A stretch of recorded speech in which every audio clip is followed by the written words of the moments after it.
by next Saturday. Next Saturday is the deadline for that. We have a host family for the Family Circle Supper next Saturday at 6 o'clock with the O'Donnell family. You can RSVP to Carter Rukowski. Today at 1 p.m., Patrick Mannion will lead our guided meditation class held in the choir room. And now, let's bring up Debbie Langenbacher, and she'll tell us more about the upcoming social action events. Come on up, Debbie.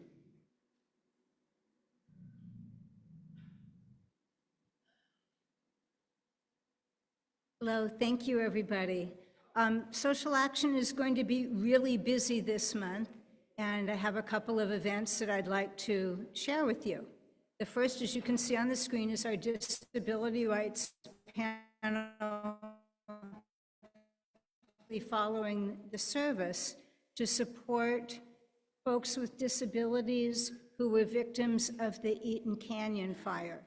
We did this earlier in the year and raised quite a bit of money for those folks and a lot of donations, and we'll be doing so again on the 23rd.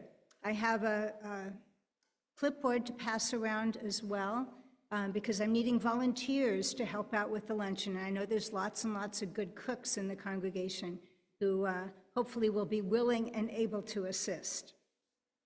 As far as the panel presentation, this is based on the survey that I sent out to the whole congregation in November. What issues in Project 2025 are of concern? And disability rights came out as one of the top 3 areas. So we do have a panel presentation including 3 professionals and at least 3 individuals who have disabilities to share their stories, their fears, their concerns, and what we can do to help and move ahead. And the questions that each panelist has been asked to answer is, what about Project 2025 and threats to people with disability concern you most? And secondly, and most important for us here, are what can we do locally to help mitigate those challenges? So again, I'll be passing around a clipboard for that. And then just a few days later, on March 26th, we will be having a bridging exercise with OCO, Orange County Community Congregation Organization. And how many of you remember when we were working with OCO a few years ago, primarily on issues of immigration rights? So a few of you, okay, great. And then also, and this was during the pandemic, that our congregation voted to uphold the 8th UU principle, which states that we covenant to affirm and promote journeying towards spiritual wholeness by working to build a diverse, multicultural, beloved community by our actions that accountably dismantle racism and other oppressions in ourselves and our institutions. So given that we've adopted the 8th principle and what OCO's goals are, which are to develop community leaders of diverse faith and racial communities, and how we can work together to shape equitable public policy in Orange County. So this is our perfect opportunity to live our 8th principle and find out what we can do in partnering with other organizations. Now, this event will be on the 26th at 7 p.m. in the Chapman Lounge, so it's a weeknight. OCO is going to provide dinner, so if you think that you would be interested to attend the event in person, please let me know so I can give them a head count for that. We'll also be hosting it on Zoom or Facebook or some other social media for folks who cannot attend in person, as we will for the Disability Rights Panel. So thank you very much, and please sign up to help out for the luncheon. And now an update from the board. with Patrick Mannion. Morning, Patrick. It has been a number of weeks since we made an update from the board. Not it. So this is your update from the board. Pledge Drive season. Pledge Drive. It's very important. I believe in it. We all know that is a very, very important part of what we do. So I would like to give acknowledgement to our Pledge Drive chair people, the Gallegos family, Ramon and Rebecca, if you would mind standing up wherever you are. Thank you. And also Leslie Mahaffey, who I don't see in the room, but Leslie, a big part of it as well. Please, we are putting together a team. They're putting together a team. A team is happening. So join that team and be ready for Pledge Drive. Thank you. Not a dirty word, Pledge Drive. It is not. It is about investments. We are enjoying the investments from last year's Pledge Drive. So remember that. And we will continue to encourage you as we move towards 2025, 2026, if you can believe it. We'll be sharing joys and sorrows a little later in the service. So if you're in the sanctuary and you'd like to share, the slips are located on the back table, and you can fill them out up to the end of time for all ages. If you're joining us online, I invite you to post your joy or sorrow in the comments section, as well as saying hello. And now, those of you in the sanctuary are now welcome to take a moment to say hello to one another.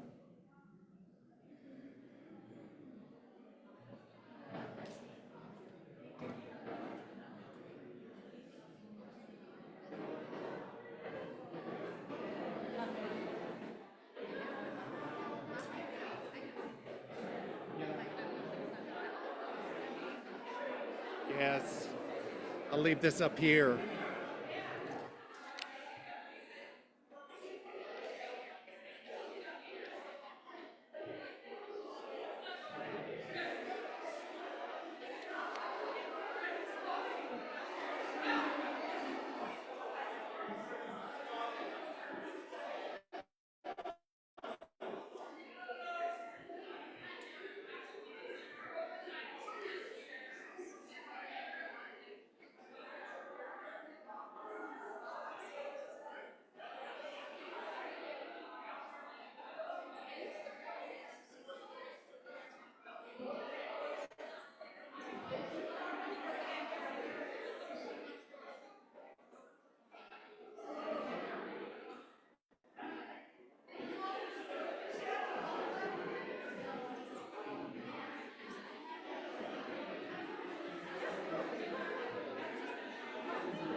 My name is Christine Araoka, and I am your accompanist. For those who are new here, I am a instructor at UC Riverside and now RCC as well. I just started my new position last week, and it's going pretty well. Thank you, thank you. So, without further ado, for our opening hymn, we'll be singing Open My Heart. You may not be as familiar with this simple, repetitive song by a contemporary musician, Henry Fleury, but we'd like to have you learn it with us and join in now. So we're going to play it and sing it 3 times, and then as you start to hear that melody sink in, please start to join us. So here we go.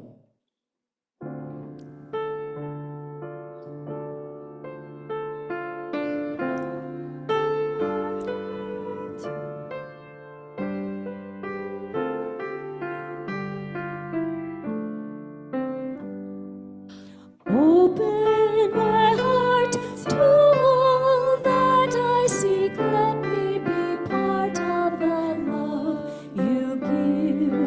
Open my heart to all that I seek. Let me be part of the love you give. Open my heart to all that I seek. Let me be part of the love you give. Open my heart to all that I seek. Let me be part of the love. Can we do it as a round?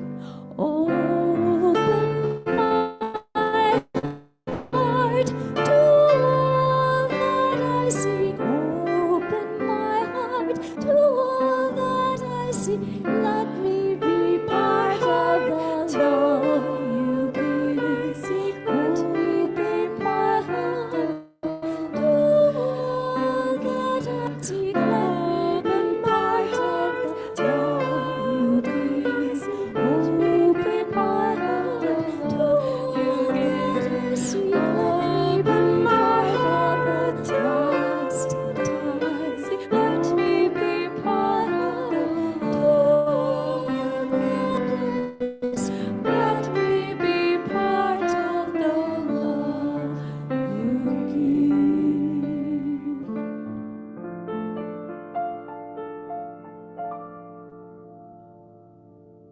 Very nice, very nice. Rise up, O flame, by thy lights glowing.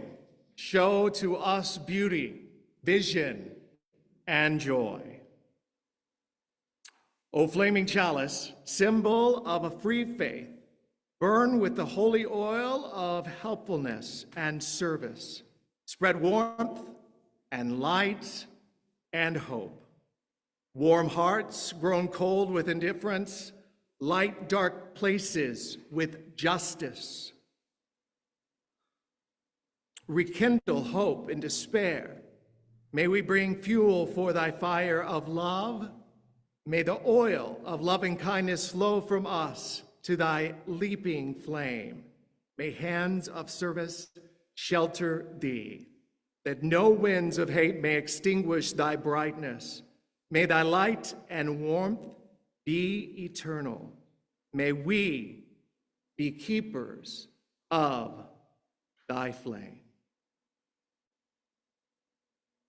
Please now join with me in saying our unison affirmation. This flame affirms the light of truth, the warmth of community, and the fire of commitment. Love is the doctrine that we share.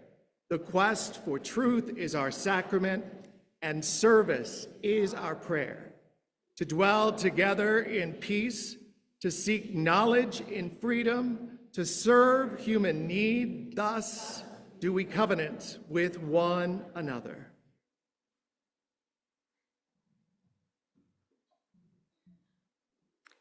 It is our custom to provide donations of non-perishable food and personal care items for Pathways of Hope, a local food bank. As the children come forward, they are asked to collect the donations placed at the ends of the rows.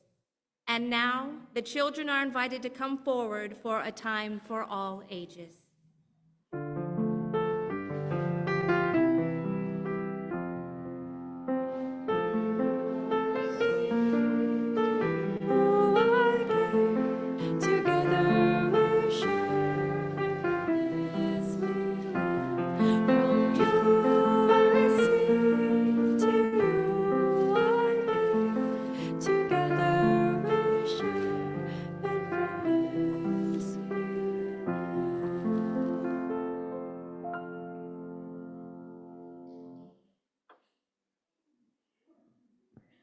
Good morning, everyone. Happy Sunday.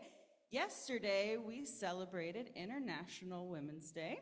And March in all of its days is Women's History Month. So we are going to talk about three amazing women from the Unitarian Universalist tradition who made some big impacts. All right, so here is the first woman, sorry. The first woman is named Fanny Barrier Williams. She lived from 1855 to 1944. So she grew up in the North, but she moved to the South to teach. And she experienced a lot more discrimination there than she was used to. And so she became passionate about working for the rights of African American women. She was a Unitarian, and she was one of the first leaders to identify housing segregation and limited employment opportunities as crucial issues for racial justice. She made many speeches, and she co-founded an interracial organization. She championed the rights of African Americans and worked to ensure their recognition and inclusion in all things. The next woman we are recognizing is Sophia Lyons Foss from 1876 to 1978. It says, without Sophia Lyons Foss, UU religious education, what we do here, would not be what it is today. Foss revolutionized the way traditional religious education was taught, making complex theological concepts and history more accessible and exciting for you guys. So that's why we do things like storytelling and painting and other forms of creativity and self-expression, and not just me lecturing to you, which I think that's a win-win.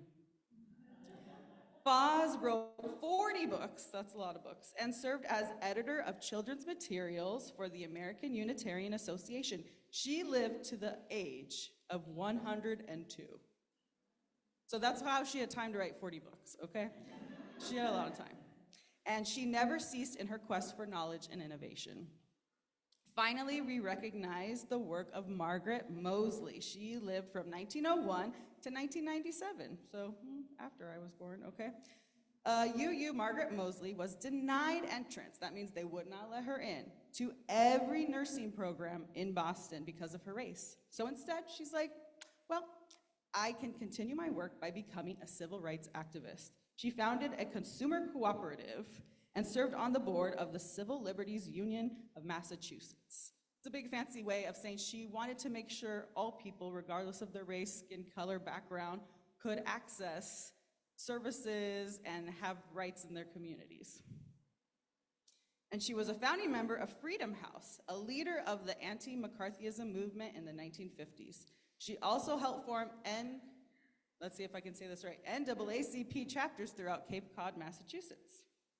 And then the second UU Community Cooperative House in Boston's Jamaica Plain neighborhood is named for Moseley. So I hope that everyone will remember to recognize and honor the amazing women in their life this month. And now me and Miss Megan and all of our lovely friends here are gonna go learn about the importance of listening.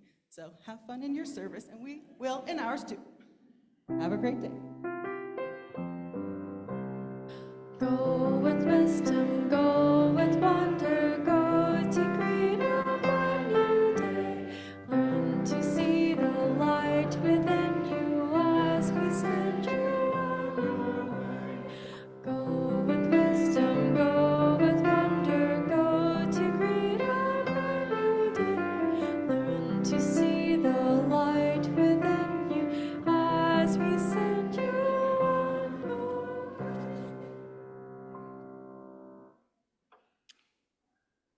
Those joining us online are invited to share in all caps a joy or sorrow in the comment section. I've got them opened up on Facebook here. And Kyra will light a candle for those sharing online, and those in the sanctuary will be invited to come forward to light their own candles. We begin by lighting a candle for all our concerns for the larger world, I think we should name the Ukraine this morning out loud. Our wish for peace and justice, our hopes for the children who will inherit this planet. May this candle represent all these wishes and calls to action that are more than we can articulate in this space. And now, let us share the personal joys and sorrows in our lives. First of all, a joy. Peter, up front, it is his birthday, which qualifies county senior programs. I need to know about that too. 50 is a big year, so I think we should we? Yeah, we should. Happy birthday to you. Happy birthday to you. Oh, getting fancy there. Thank you, Christine. Happy birthday, Peter. A joy from Joy Ellis. I'm enjoying my new job at the Santa Ana Public Library. Congratulations, Joy, for that joy. Linda Duarte Wolf has a joy. Our circle supper dinner helping with Tastic with Irish corned beef and cabbage as the theme. There's a nice joy. Any other joys this morning?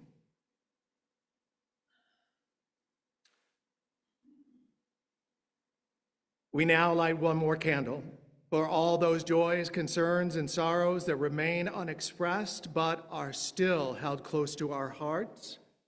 And now, please join us in saying the affirmation. We join you in celebrating your joys. May you feel our love and compassion for your sorrows and concerns. For all that is, may the caring of our beloved community sustain us all.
Let us move into the spirit of meditation, reflection, and prayer. You may close your eyes, take a deep breath, whatever helps you to find your center. I am afraid of nearly everything, of darkness, hunger, war, children mutilated. But most of all, I'm afraid of what I might become, reconciled to injustice, resigned to fear and despair, lulled into a life of apathy. Unchain my hope, make me strong. Stretch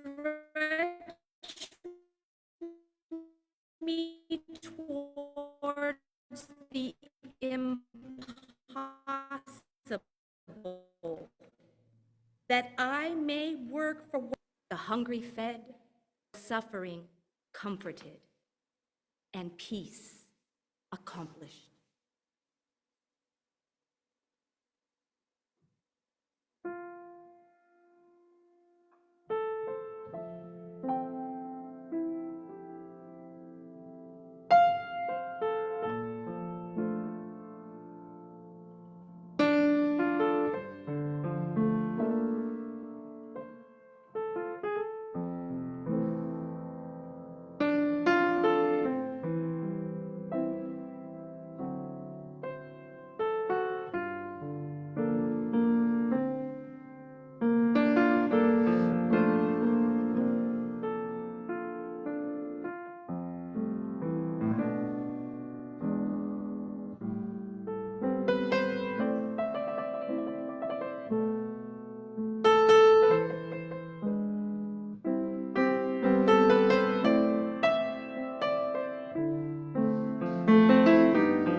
Carry the message.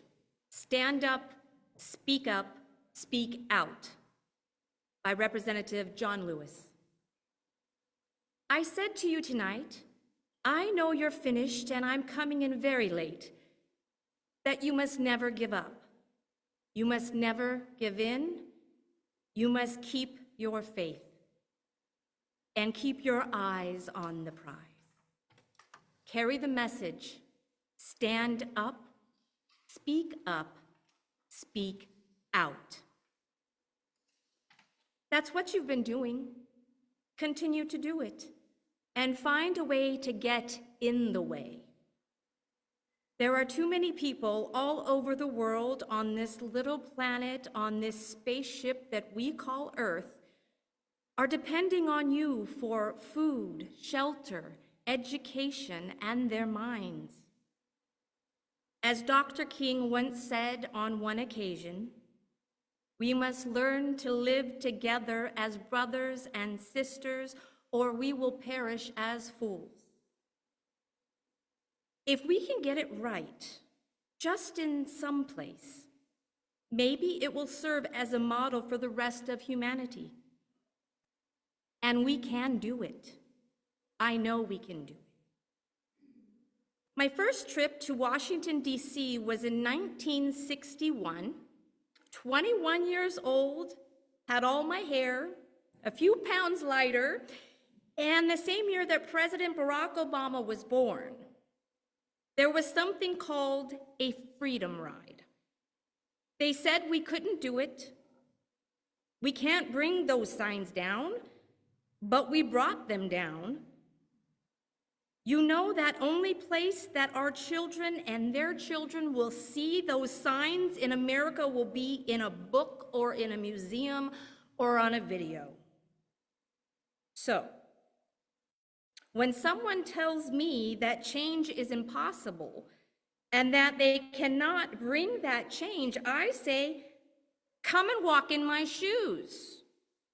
They told us that we couldn't win the right to vote by using the philosophy that the discipline of non-violence, but we did.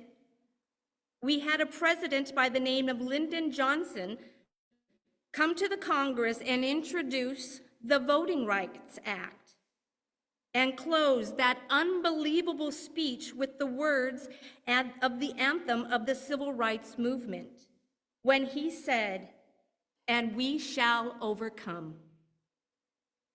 We shall overcome. With care, we will overcome.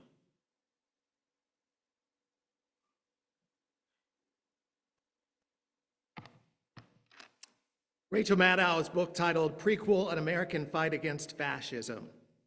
Do y'all know that book? You should. You should. It came out last year. If you haven't read it, it's an interesting and sober read.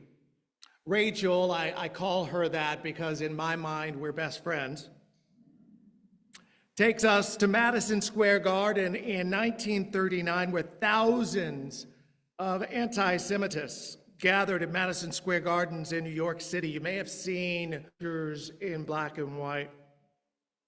The event was titled Pro-American Rally. The organizers had chosen the date in celebration of Washington, D.C., or Washington's birthday, and had procured a 30-foot tall banner of America's first president over the stage. More than 20,000 men and women streamed inside and took their seats. Washington was hung between American flags and swastikas. The rally was sponsored by the German-American Bund, an organization with headquarters in Manhattan and thousands of members across the United States. In the 1930s, the Bund was one of several organizations in the US that were openly supportive of Hitler and the rise of fascism in Europe. They had parades and bookstores and summer camps for youth. You all, this was in the United States. Their vision for America was a cocktail of white supremacy, Christian nationalism, fascist ideology, and American patriotism. Maddow is showing us that what we are seeing now is nothing new. And that we got through it.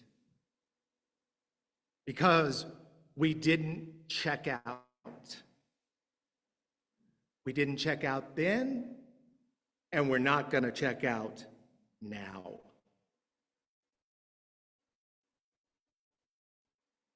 It is clear now more than ever, and advancement is not linear in time, right? We may be thinking we are evolving because of science and technology.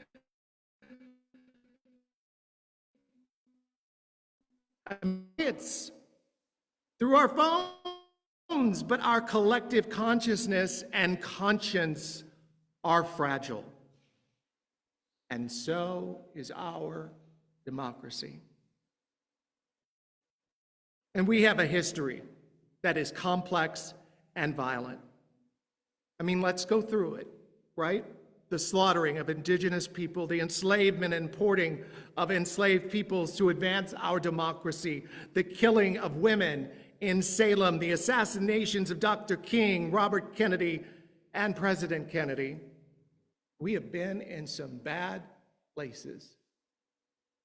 But as Unitarian Universalists, we are called to live out the 8 principles, right? Not just when it's easy, especially when things get difficult. Meaning, we are to look at those 8 as action verbs. I brought up the book of Micah in the Hebrew Bible a couple of weeks ago in my sermon. Chapter 6, verse 8, to seek justice, to love and kindness, and to walk in humility. There's something that's missing in Washington. Seek, love, walk. Those are verbs, verbs that pull us forward. There's no doubt about it. We are in historic times.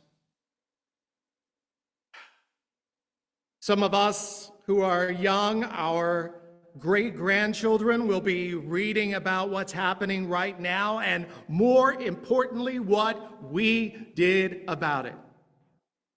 Just as we have read about the people of our past, like Representative John Lewis. But right now, in the midst of fear and anxiety, there is reason for hope, y'all. I go Southern sometimes. I'm sorry, the Kentuckian comes out. We have had that hope and call since the beginning that we hold these truths to be self-evident, that all are created equal. We've never reached that call, but we have a history of knowing that we can always, always do better, that we can endure even when things get worse, that we are stronger than we think, and we are standing on the shoulders of spiritual and justice-oriented giants who fought for justice in the United States. They didn't have time to check out. And now is not the time for us to check out. I asked you some questions. You're going to notice that I ask a lot of questions in my sermons. Why are we here? I mean, Disneyland is just down the street. It is a beautiful Sunday after the rain, and the rain's coming. So it's a beautiful day to be out at the beach. Why are we here? We are not here just for the food and fellowship afterward for service. We are here together to be part of a community, come together as one community, a network of support, a movement in the world to make this place better. This is not the time to just bury our heads in the sand. Ignorance isn't bliss in the long run. And this is not the time for us to numb our. Let us not turn our heads to what's happening in Ukraine and what the current administration is doing, or should I say, not doing for the people of Ukraine. Let us not forget on what the current administration wants to do in Gaza. Let us not be numb to the grandmothers who don't have papers being taken from their homes by ICE agents in Southern California with their grandchildren in tears. Let us not be numb to the hate that we see in Washington. Let us not be numb to the reality of the challenges we face. But again, we've been there before. That's what Rachel's book is about, and we got through it because we did not check out. The culture in Washington, D.C. right now is one of, what about me? What about me? While we are called to be focused on the we, not the me. Christian nationalism is about the power grab of me. It's a power grab for a few individuals, wolves in sheep's clothing. These Christian nationalists promise salvation after death in the future, if you believe the way they do, instead of the call to create a place now where all have what they need.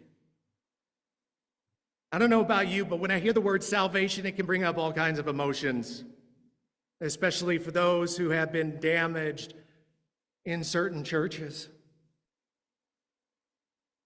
Let me turn that in a way that's positive for you. In the New Testament, did you know that the word salvation actually means to be made whole? To be made whole? Doesn't that help? It changes a lot. Instead of looking into a far-off place of paradise after we die, we are to make this place and space one where all have what they need and all are made whole. And we are called to be the ones to make sure that that happens, where all are fed, all are clothed, all have health care, all have good education. Now is not the time to check out. John Lewis didn't have time to do that.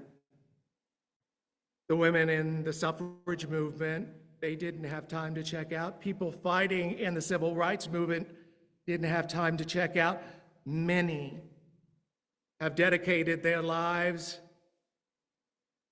actually given their lives, even when they knew that they would not see the fruits of their labor. They dedicated their lives to justice and wholeness for all. And they didn't do it for a reward in the afterlife. They did it because they knew it was the right thing to do in this life, and they knew that they had to show evidence 2 generations later. Now is not the time to check out. Now is the time to dive in. But how do we do it? How does this happen? How do we meet this pivotal moment in our history and do what we are called to do? Maybe this story will help. A soldier was wounded and was ordered to go to a military hospital for treatment.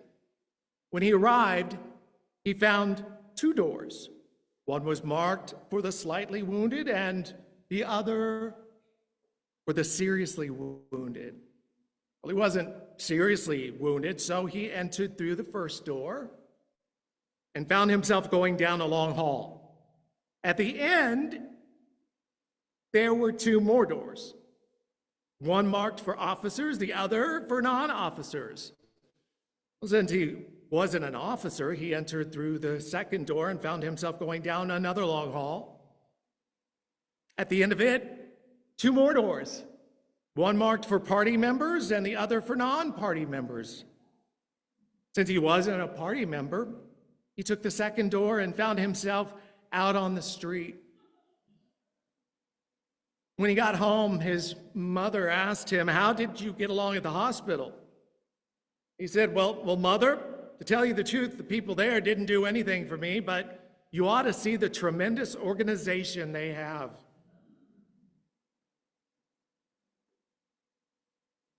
My brother-in-law in the VA would say that's pretty much the case. And look at what's happening in the VA right now. What was that hospital supposed to be doing? It was supposed to be treating the sick and wounded. That's why, and that's what hospitals do, or they're supposed to, but apparently that hospital didn't get the memo. They didn't do what they were supposed to do. In fact, they didn't do anything for that soldier. So what are we to do? We're here to enlighten. We're here to educate. Religious education is so important. We are to build relationships and build communities. Look at where we are right now together. In a sanctuary. And the definition of a sanctuary, aside from the religious tones, is a place of refuge and protection. A place of refuge and protection. That because it informs us who we are to serve, people who need refuge and protection. The UU principles do not come in individual serving size containers, meaning this is not about the me. Our faith is not a personal possession for a reward in the hereafter. We are called into community where we become responsible now for the well-being of others as well as ourselves. That is why, Debbie, I'm going to mention it again this week. Events like next week's Disability Rights Panel, that's why events like that are so important now more than ever. It is an opportunity for us as a community to listen and to learn ways that we can support and protect the rights of the disabled community. I say now more than ever, and let me tell you why. There's a program called Charting My Path for Future Success. It helps support students with disabilities nearing graduation.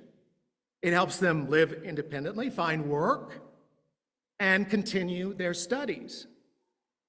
In the Poway Unified School District, just to the south and I think east of here, 135 students have been participating in this program, and the program launched just this school year, funded by the U.S. Department of Education.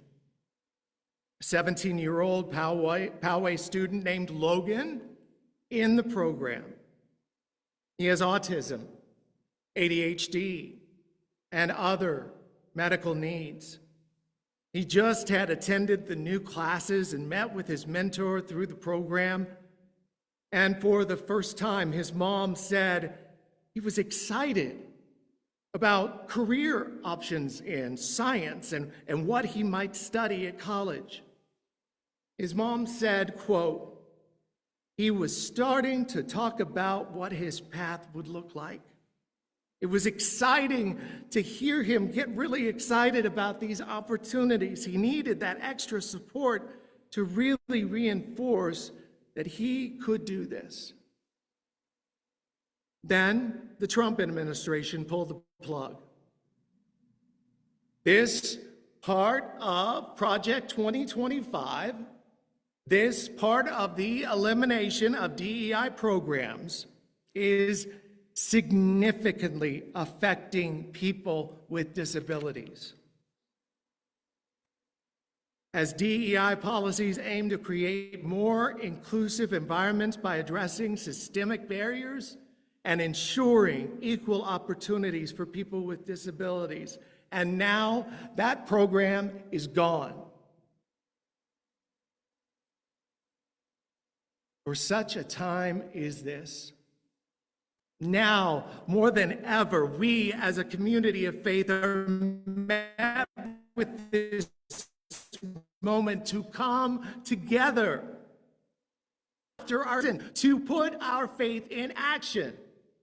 A lot of churches do the talk very well, but don't do the walk.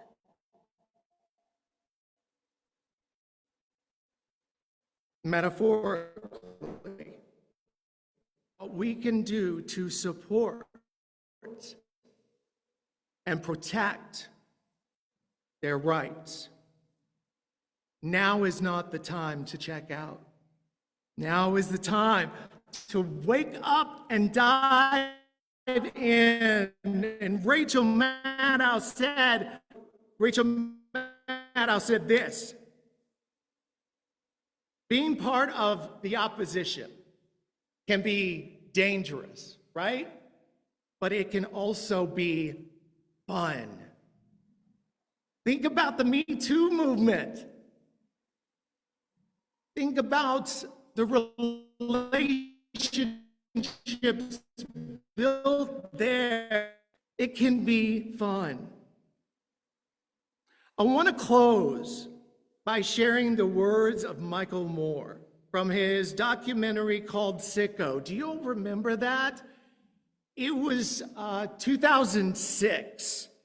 And, you know, Michael Moore, he does a lot of documentaries. This one was regarding healthcare and the lack of healthcare for all. He says this at the end of the film, and I think it's even truer today. In the end, we truly all are in the same boat, and that, despite our differences, we sink or swim together. That's how it seems to be everywhere else. They take care of each other no matter what their disagreements. When we see a good idea from another country, we grab it. If they build a better car, we drive it. If they make a better wine, we drink it. So if they have come up with a better way to treat the sick, to teach their kids, to take care of their babies, to simply be good to each other, then what is our problem? Why can't we do that?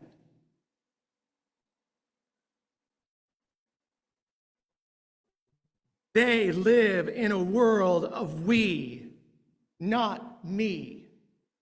We'll never fix anything until we get that one basic thing right. If you haven't become involved, this is your invitation, something that is going to happen in this sanctuary after service on March 23rd. If you haven't become involved because you did not know where to start, let what this church is doing be that start, and be there to listen and learn about what we can do for those who need our support, our voices right now.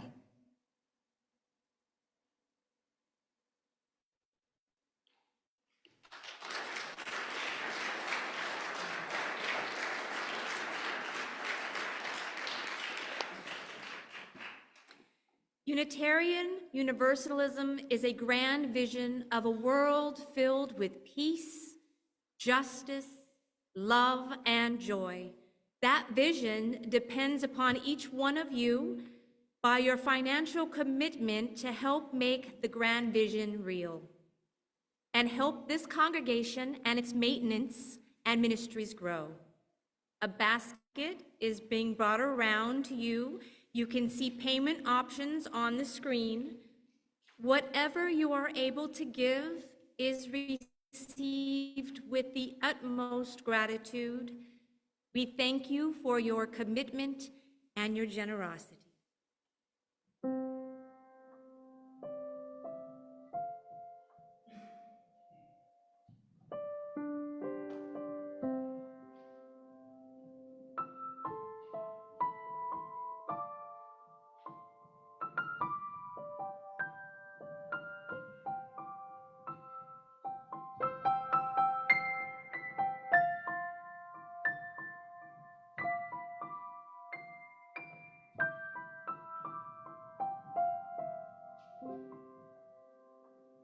For our closing hymn, we'll be singing hymn number 123, Spirit of Life. Please rise in mind, body, or spirit and join us in singing.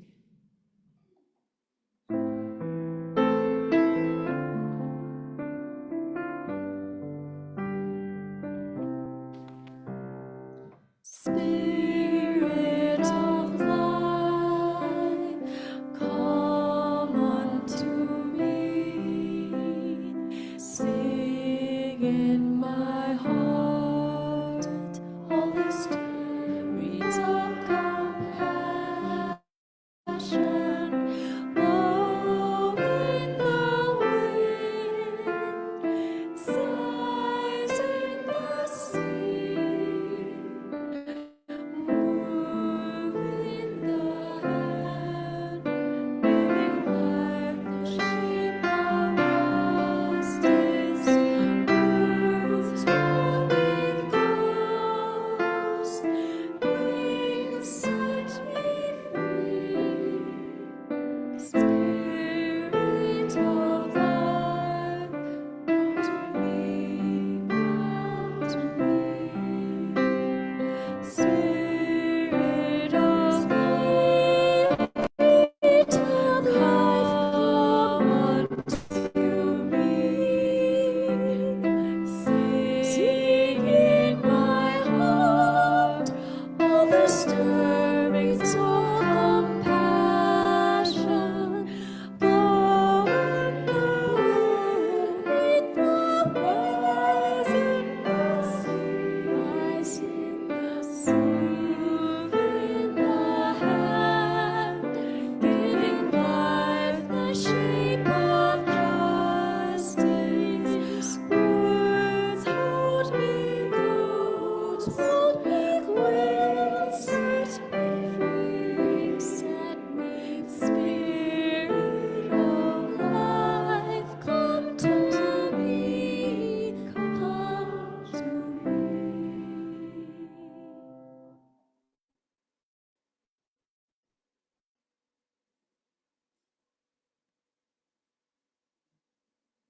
Kyra will be your caring listener this week. You can speak with her after the service if you have any concerns or would simply like someone to talk to, and trust that what you share is always confidential. Karen Anderson is also online in Zoom. If you have the need to chat to someone, or someone, more importantly, to listen, you can private message or set up some kind of phone call with her. Also, remember, my phone number and my email are in the directory or also in the announcements. You can set up time with me as well. My office hours are on Tuesday, 11 to 5. So if you would like to take advantage of that, I look forward to meeting you and getting to know each of you one by one. Please join hands if you wish.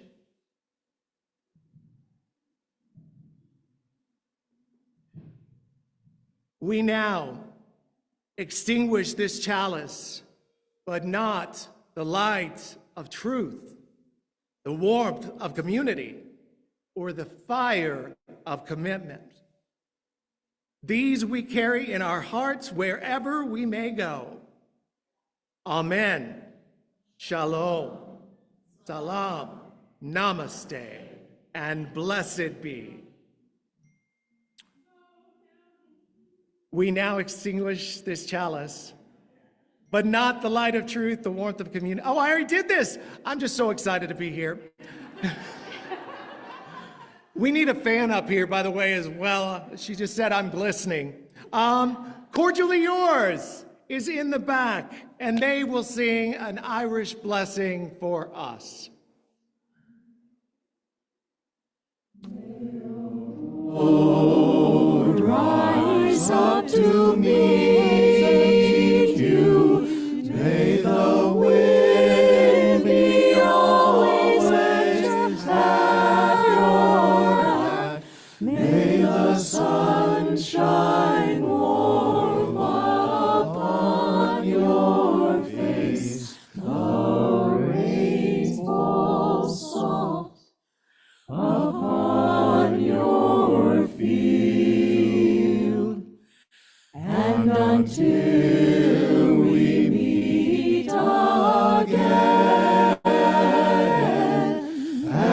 until